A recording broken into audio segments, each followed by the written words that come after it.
Salutations, comment allez-vous? Je vous raconte même pas comment j'ai hâte de faire cette vidéo. Depuis que je suis tout petit et j'ai des preuves, je suis passionné de crocodiliens. J'ai déjà fait des vidéos sur les crocodiles et aujourd'hui c'est très simple. On va aller voir des alligators. Pour ce faire, on est au Palais de la Porte Dorée à Paris. Dans ce bâtiment, il y a un aquarium tropical dans lequel il y a deux alligators albinos. Tu sais les trucs tout blancs que tu te dis ils ont oublié de les colorier, c'est cela. Aujourd'hui c'est le jour de fermeture, donc on a l'aquarium pour nous tout seuls. On va rencontrer Tiffen et Pierre qui travaillent ici et ils vont même nous emmener dans les backstage pour nous montrer le repas des alligators. La cerise sur le pompon, cet aquarium est juste à côté de chez moi et j'y vais depuis que je suis tout petit. Et les alligators en question, je les ai vus tout petits, là, tout bébé. Les gars, je sais même pas comment vous décrire l'état dans lequel je suis. Donc voilà, sans plus attendre, générique, c'est parti.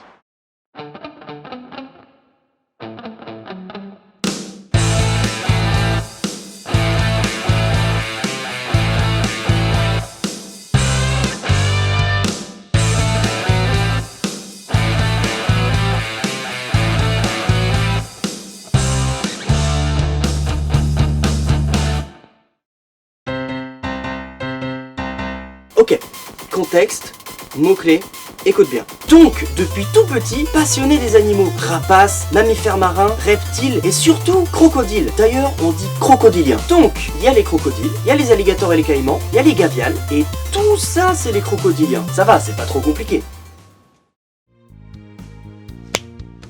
Aïe, les gars, avant d'aller voir ces alligators albinos, car nous allons les voir. Vous avez vu les images déjà, donc vous savez qu'on va les voir. Comme je vous l'ai dit, ça fait très longtemps que je suis passionné par les crocodiliens. Depuis que je suis tout petit comme ça. J'ai quelques objets ici qui relatent de mon enfance, tous crocodiliens friendly. Un crocodile immense qui vient de la ferme aux crocodiles dans le sud de la France. Je devais avoir 6 ans, peut-être un truc comme ça. Et oui les gars, je fais partie de cette génération qui a connu les cassettes. C'est le premier documentaire que j'ai vu sur les crocodiles. Je connaissais toutes les répliques, tous les chapitres, je connaissais tout. J'ai ça, le bouquin sur le crocodile. Ouh là là, oh mais il y a ça dedans. Par exemple ceci, et quand on tourne... Alors il y a toute une ribambelle de peluches, hein. Le masterpiece des peluches, c'est évidemment cette peluche crocodile que j'ai eue pour mon anniversaire de mes 5 ans. J'irai pas jusqu'à dire que je dors avec, mais on n'est pas loin quand même. Évidemment, cette passion pour les crocodiles m'a suivi throughout les années. Ouais, même que j'ai fait des sketchs sur les crocodiles. Les liens sont dans le petit i qui est là. Quand un gavial monte à l'échelle, en fait il est obligé d'avoir la tête de côté. Et en parlant de gavial, voici un dessin de gavial que j'ai fait. En réalité, c'est pas vraiment un dessin, c'est une carte à gratter. Sauf que les autres dessins, ils sont dans une autre maison et on va y aller tout de suite. Vous allez voir, ça va être rapide. Je vais te demander, Rémi, de me donner le premier dessin. C'est celui-ci. Ouh là là, alors là les gars, je sais même pas en quelle année j'ai fait ça. Un petit bouquin qui a été plastifié, c'est mieux plastifié, sur l'orque et le crocodile qui étaient mes deux animaux préférés, qui le sont toujours d'ailleurs. Une petite présentation du crocodile. Ouh là, il a bien mangé celui-là. Je sais pas, mais vu mon écriture, j'étais en primaire là. Ouh là là là là. Donc voici un alligator, c'est exactement ce qu'on va voir. Je le reconnais, c'est quasiment le même. C'est le même. Il est blanc, c'est le même. Mais alors ça, c'est du récent. Est-ce que t'as pas du plus vieux? Ah oui, alors là c'est plus vieux. 2010, une petite bande dessinée avec un crocodile comme protagoniste. C'est le meilleur animal du monde. Prouvez-moi le contraire. C'est bon pour les dessins? Oui, ah non, il y en a encore. Ah oui, alors celui-là, c'est peut-être mon préféré. Je pense à moi aussi. Mais l'original, c'est celui-là. Moi-même, je pensais pas que j'étais capable de faire ça. Je l'ai imprimé et j'ai passé la couleur. Voilà. J'ai pas réussi à retrouver là les dessins que j'ai fait quand j'étais tout petit de crocodile, des dessins beaucoup plus vieux. Attends, on va faire tomber la chemise. Je vais faire la pose à la Sergio Ramos, là, comme ça. Trêve de blablatation, on retourne au Palais de la Porte Dorée et on va aller voir ces alligators albinos ou quoi là. Bonjour Pierre. Bonjour, comment ça va? Ça va et toi? Bah moi ça va très bien déjà, merci de nous accueillir dans cet endroit incroyable. Avec plaisir. Salut Tiffen, comment ça va déjà? Ça va, merci. Donc toi tu es aquariologiste, c'est ça? Oui c'est ça, ouais. Est-ce que tu peux nous présenter ce lieu rapidement? En fait on est au Palais de la Porte Dorée, inauguré en 1931 pour l'exposition coloniale. Dès sa construction en fait il y avait l'aquarium tropical et aujourd'hui il abrite aussi le musée national de l'histoire de l'immigration qui se trouve dans les étages supérieurs. Ah c'est à l'étage ça. Alors en fait on est soigneur animalier mais spécialisé dans les poissons et aussi les reptiles.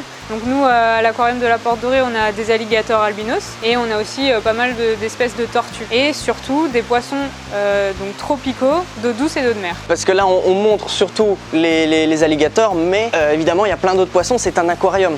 Au Palais de la Porte Dorée, il se passe beaucoup de choses. On peut voir des expositions au Musée national de l'histoire de l'immigration, des expos à l'aquarium tropical, mais aussi des spectacles, de la danse, de la musique. Ok. Tous les étés, il y a une terrasse éphémère qui s'installe sur le parvis, le Poisson Lune. On a aussi des conférences, des ateliers pour les jeunes visiteurs, des rencontres littéraires, enfin on fait tout un tas de choses. Ah ouais, ah ben, je savais pas du tout. Et donc notre métier, ça va être de nourrir les animaux et de s'occuper de leurs aquariums, qu'ils soient propres, qu'ils soient voilà, bien, de les soigner. Ouais.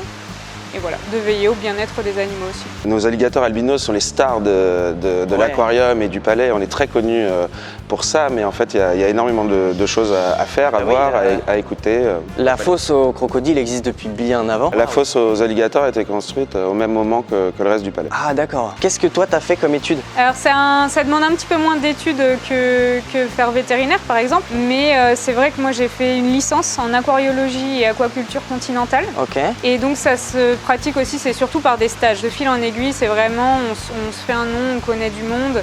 Et voilà, c'est comme ça qu'on finit par rentrer dans le milieu très fermé des aquariums. Ah ouais, c'est un milieu très fermé? Oui, il faut vraiment voilà, pratiquer, avoir fait des stages. Quel est ton métier ici? Je m'occupe des réseaux sociaux de l'établissement. Okay. Je travaille au service de la communication. Je gère les réseaux sociaux et je m'occupe aussi du site internet dans l'équipe. C'est avec lui que j'ai discuté et c'est grâce à lui qu'on peut faire cette vidéo. Donc un grand merci encore une fois. Avec plaisir, on est très content de te recevoir. Pour les gens qui ne savent pas, quelle est la différence entre un crocodile et un alligator?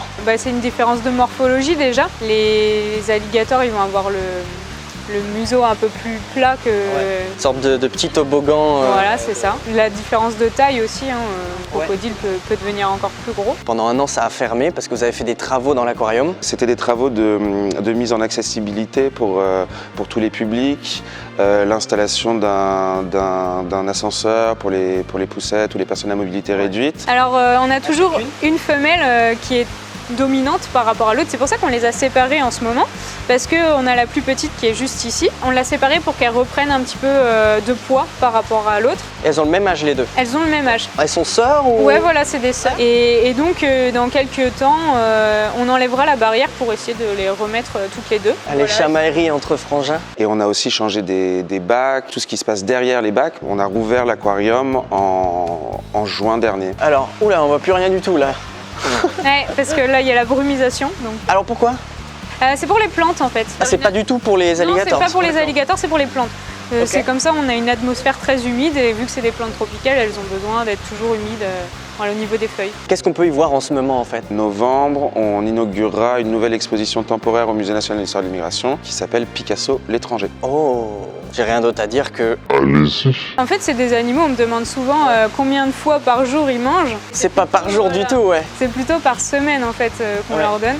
C'est des animaux qui mangent très peu. On préfère nourrir les alligators un petit peu, on va dire n'importe quand, pour pas non plus les habituer à une heure précise, ce qui est beaucoup plus de liberté aussi pour nous. Pendant la durée des travaux, les poissons, enfin les animaux sont partis. Nos femelles sont parties à Biotropica, à côté de Rouen, pour pas qu'ils soient dérangés parce que ça a été des gros travaux. Donc c'est en fait avec Biotropica qu'on a acheté ces petits alligators albinos. Bah écoute, prochaine destination. J'ai cru comprendre que eux, ils en ont un aussi, un mâle. Ça, c'est 2 femelles. Voilà, exactement. Donc c'est pour ça qu'on est en partenariat en fait avec eux. D'ailleurs, pendant les travaux, ils étaient là-bas. Pour les autres poissons, en fait, c'est d'autres aquariums qui les ont récupérés pour en prendre soin pendant que nous, on était... D'accord. Il y a une vidéo sur notre chaîne YouTube. Ouais, j'ai vu. Sur le retour de nos albinos, ouais. Est-ce qu'il y a une différence d'entretien? J'imagine que oui, entre un alligator normal et un alligator albinos. L'albinisme, comme chez tous les animaux, en fait, c'est un manque de mélanine dû à une mutation génétique. Donc, en fait, ça fait qu'elles ne supportent pas les UV, en fait, contrairement aux autres alligators qui, eux, ont besoin du soleil. Alors, celles-ci vont aussi avoir besoin du soleil voilà, pour fixer la vitamine D, mais elles sont beaucoup plus sensibles aux UV, en fait. Ouais. Et c'est pour ça qu'on a fait attention sur tout l'éclairage de la fosse, à ne pas avoir trop d'UV pour ne pas abîmer leur peau et leurs yeux, en fait. On a des visites guidées très régulièrement, que ce soit à l'aquarium, au musée ou autour du monument. Pour faire perdurer l'espèce, j'imagine qu'il faut que ce soit 2 albinos. Ça marche pas si c'est un normal et un albinos? Alors après, ça arrive, par exemple, on a des raies qui ont le gène de l'albinisme mais qui sont pas albinos. Et donc par exemple vous avez une très grosse raie dans le bac central. Elle fait des petits albinos, même si elle n'est pas albinos. D'accord, ok. Mais en général, oui, quand le spécimen est albinos, c'est qu'il a forcément le gène. Donc on fait de la reproduction avec ces animaux. On est ouvert du mardi au dimanche, 10h à 17h30 et le samedi dimanche de 10h à 19h. Et on est à la lisière du bois de Vincennes. On est juste en face. Ouais, c'est ça, avec le lac qui est vraiment juste là, quoi. Le lac Doménil. Ça, c'est moi en 2003. On va assister. Ouh, ça bouge par là. Ouais, elles ont peut-être faim d'ailleurs. C'est l'heure de manger. Merci beaucoup pour cette interview. De rien. C'est l'heure du repas. C'est parti. On va aller en cuisine la préparer Ok. les morceaux de trucs. Trop bien. Bah, je te suis. Donc là, on arrive dans la cuisine. Tous les lundis, on reçoit de la truite pour les poissons et surtout pour les alligators. Et donc, c'est pas très compliqué, hein. Le poisson, je le prends juste et je le coupe en deux. Et voilà. J'avais vu que les dents, c'est surtout pour agripper, mais pas pour mâcher du tout, puisqu'ils avalent tout rond. Voilà, c'est ça. Et après, on leur redonnera une autre fois dans la semaine. Ça, c'est pour les deux? Ouais, elles mangent pas énormément. Ils sont encore jeunes. Je viens rêve là. Backstage. C'est par où? Elle est passée par où? Elle est passée par vache. J'arrive. Ah non, là, C'est bien ce que je me disais. on l'a perdu. C'est pas énorme. Non, ouais. Et encore, hein, je les ai nourris vendredi. Et tu vois, il y en a une, elle a même pas mangé. Ah ouais, même pas toujours, ça leur suffit vraiment, quoi. Ah ouais, non, mais il y a des fois, vraiment, c'est pour ça, je te dis, des fois, elles mangent pas du tout en fait. On espère qu'elles vont manger aujourd'hui, du coup. Voilà, on verra bien. Pour le repas, ils m'ont proposé de les accompagner dans la fosse pour voir les albinos de près. Et du coup, Rémi, qui cadre la vidéo, lui, va rester en haut pour pouvoir filmer tout l'ensemble vu du dessus. Bon les gens, c'est l'heure du manger là maintenant. On va bientôt voir Arthur se faire croquer. Ça s'annonce rigolo. Donc là, on arrive au sous-sol de l'aquarium. Et là, on arrive vraiment au niveau de la fosse. Donc c'est un bâtiment qui est très très vieux, hein, des années 1930. Vous avez toutes les installations pour le traitement de l'eau, avec les pompes, pour faire les cascades. Et donc on descend toujours à deux en fait. Une personne qui nourrit et une personne qui va faire attention en fait aux alligators que voilà. Oui, c'est un petit peu dangereux éventuellement. En général, elles bougent pas, mais ça reste des animaux sauvages. Il faut toujours s'assurer que voilà, le soigneur reste en sécurité pour nourrir.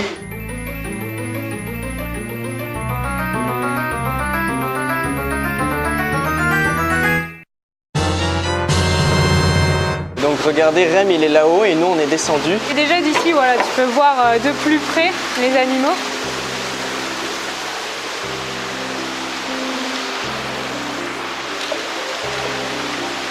Allez ma belle. Voilà.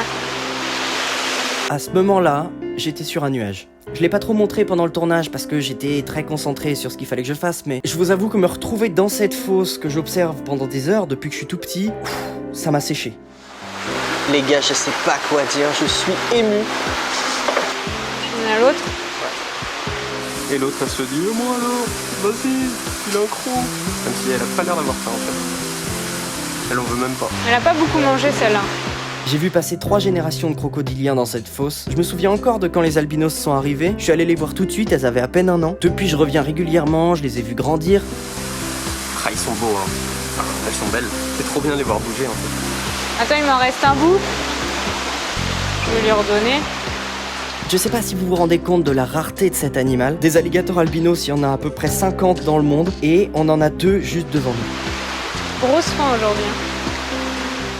Il y a 2 espèces d'alligators dans le monde. Les alligators de Chine, qui sont assez rares, et ceux du Mississippi, comme ces deux-là, qu'on retrouve beaucoup aux États-Unis. Les alligators albinos n'ont quasiment aucune chance de survivre dans la nature. Déjà à la naissance, ils sont plus petits que les autres. Leur peau blanche, ça les rend très facile à repérer pour les prédateurs. Et puis c'est des animaux à sang froid qui doivent donc se réchauffer au soleil. Sauf que eux, au soleil, ils brûlent. Et maintenant, on va repartir. On était là, tu vois. En bas, il y a Rem là. Hop là. Quand on les voit lever la tête et déglutir, Ouais. je trouve ça impressionnant. Donc là, il y avait combien de morceaux là? 3 morceaux de truite. Donc ça faisait une truite et demie. Une truite et demie par tête. Voilà. Donc on fait ça à peu près 2 fois par semaine. Et donc là, la deuxième femelle Il faudra vraiment essayer de la faire manger un peu plus. Elle a mangé un bout déjà. Donc la première, elle en a eu un et la deuxième, 3. Non, elle en a eu 5 du coup, parce qu'elle a mangé la Elle a mangé les 2 autres, ouais. Je te l'ai déjà dit que c'était un rêve d'enfant ou pas? Hop là, regardez, là on les voit bien les deux là. Merci beaucoup, ouais, merci beaucoup pour cet accueil. Bah, je l'ai dû le dire 15 000 fois, mais je trouve ça trop bien quoi. Nous revoilà au point de départ, là où tout a commencé. Il y a 2 heures, hein. Tout a commencé il y a 2 heures. Comme je l'ai dit tout au long de la vidéo, c'est un rêve qui se réalise, un rêve de gamin. Un grand merci à Tiffaine et Pierre qui nous ont accueillis, qui ont été trop sympas. Je mets le lien du Palais de la Porte Dorée dans la description, www.palais-porte-dorée.fr. Je mets aussi le lien de leur Instagram, allez les follow. Et je vous dis merci à vous d'avoir regardé cette vidéo. Et puis on se retrouve très prochainement dans une prochaine vidéo. Du coup, comme son nom l'indique, c'est quand même bien fait les choses. Ciao! When I